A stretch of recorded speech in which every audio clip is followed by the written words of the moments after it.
Hey all, welcome back to Norbits Adventures. Today I thought I'd jump on and talk about Corys.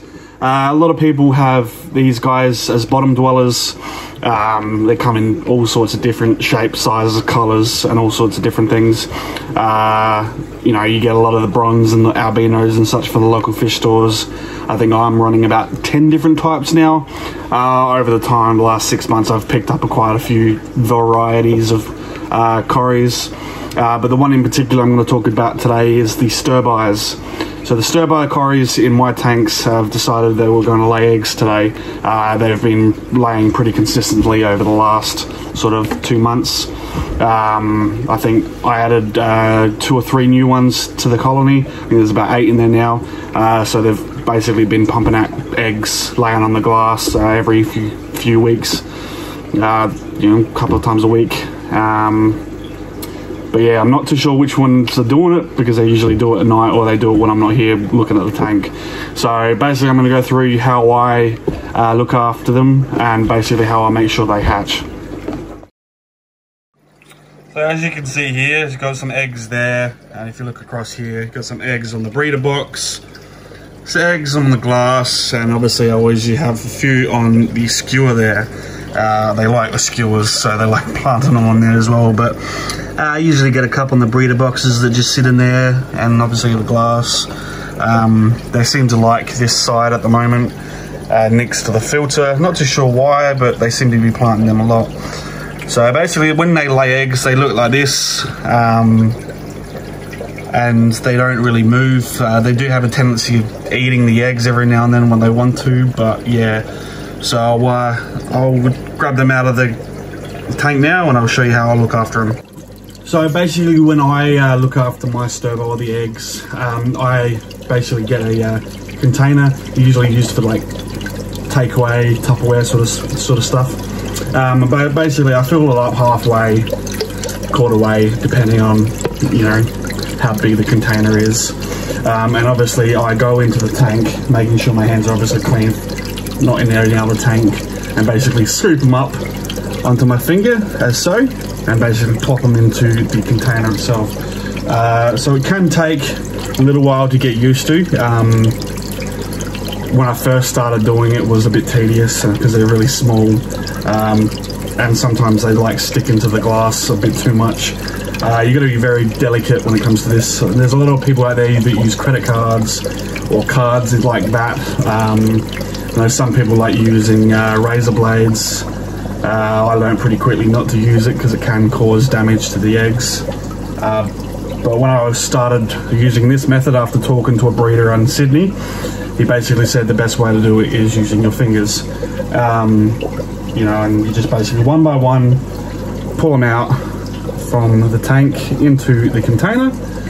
Sometimes they do stick into your fingers, so you got to be careful of where you do put the eggs. You can also stick them onto the actual container itself. They do like to stick on the container. I ended up just dropping them to the bottom. I don't really see a difference with survival rate, depending on if it's the top, the bottom, or if it's stuck on the actual container itself. I find that, you know, the ones that will survive will survive, and the ones that don't will don't. Obviously, when they're in the container, you've got to watch out for them going mouldy. I usually throw in a couple of shrimp to mitigate that issue. I know some people like using, was it Methylene Blue? I know that's a good thing to use sometimes. I myself don't use it. A, because I don't have it, and B, because it's just another chemical to put in the tank or something, and I don't really see the point in it. Might as well try it naturally and see how we go. So I'll continue getting these eggs out and we'll leave it from there.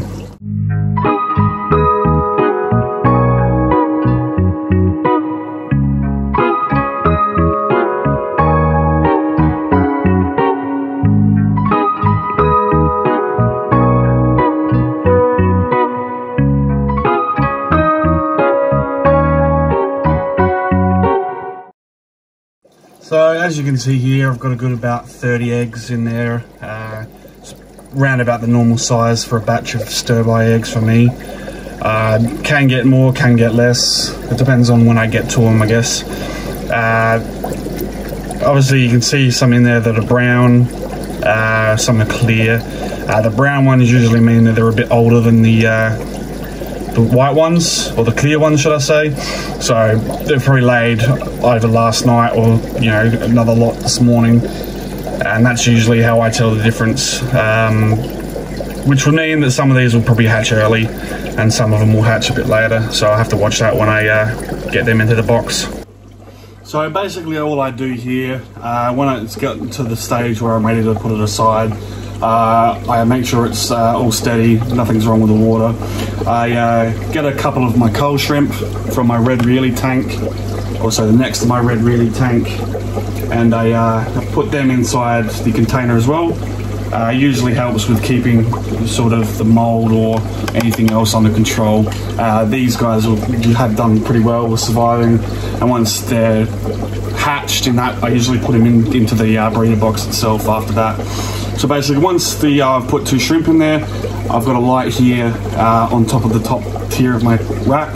I put them under the light and basically I'll leave them for a couple of days.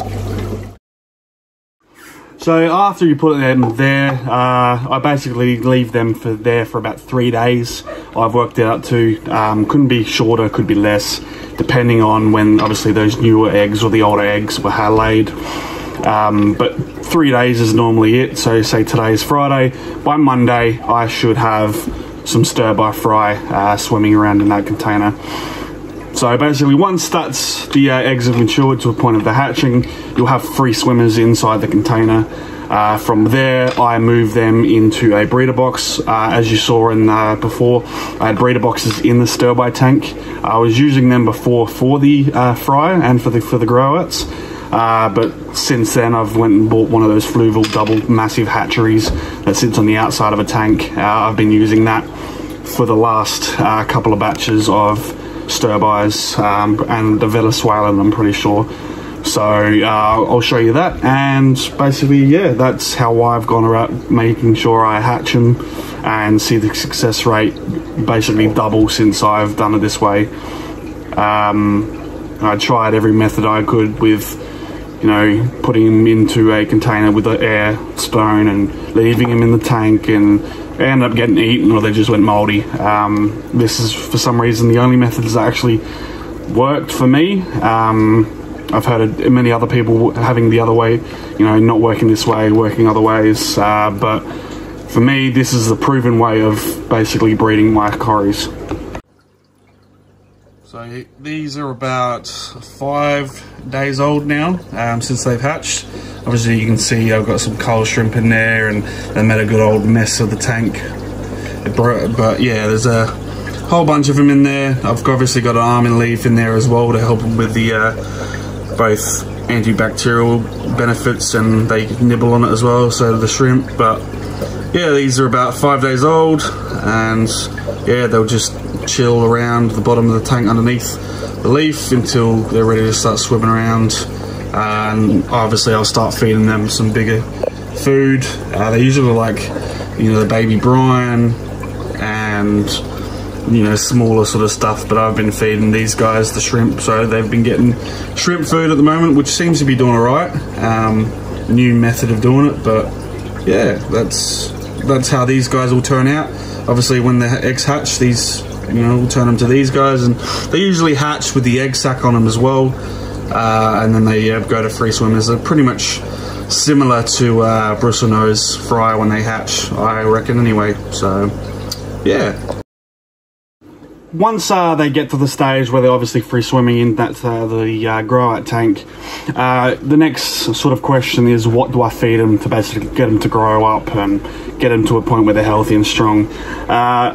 Did a lot of research, and over time, what the main thing that kind of stuck out, as I said before, was the baby brine shrimp. Now I've used this instant baby brine shrimp for the first batch of, first couple of batches of the bronze, albinos and Venezuelans and such, and yeah, it worked. Had no issue with it, but as I said, one of these jars don't really, I think, last very long in the grand scheme of things. So I ended up adapting them to sort of, I think I use extreme nano pellets and stuff for most of my other guppies. I even got Fish Frenzy sort of pellets or crumble as well from a mate of mine over in Port Lincoln, and I've been using that. Really haven't noticed a difference. I haven't really had any drop-offs that I've noticed anyway. But yeah, going forward with these guys, I'm going to try that and continue on with that with the micro pellets and the sinking pellets. Obviously, because I got the shrimp with them as well, the mess will get cleaned up one way or another. But yeah, if you're going to breed Corys, I wouldn't, you know, overly stress what food you give them. I know the smaller stuff the better, but I keep most of my fry with almond leaves for the biofilm and the health benefits of keeping almond leaves in the tank. But yeah, so that's what I do with my stir buyers. I've had the same success rate with bronze and albinos, and also my black Venezuelans as well. Same method, same process, everything. And I think I've got now about 20 odd black Venezuelans that I've got now. Obviously I've moved them, half of them on now, but yeah, that's how I've managed to get my colony growing. So yeah, if you've got any questions regarding that, shoot me a message, leave a comment below. Make sure you like and subscribe, and I shall see you next time.